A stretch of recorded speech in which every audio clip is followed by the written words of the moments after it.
తాకి పాడేనే రాగాలు. ఈ నేల తల్లి పొట్ట సించుకొనొచ్చే పంటసేల మురిపాలు. మా గాని కురుల అంచు పచ్చంగా మారి మెరిసిపోవు అందాలు. ఆ కొండ కోనలల్ల పొద్దు బుడవంగా కదిలేనంట పాదాలు.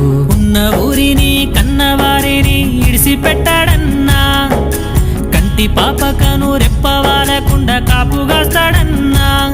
ఏ దిక్కుల్లోనూ ఉన్న గుండెల్లో దాగున్న మమకారమంతా మట్టిపైనే. రైతన్నా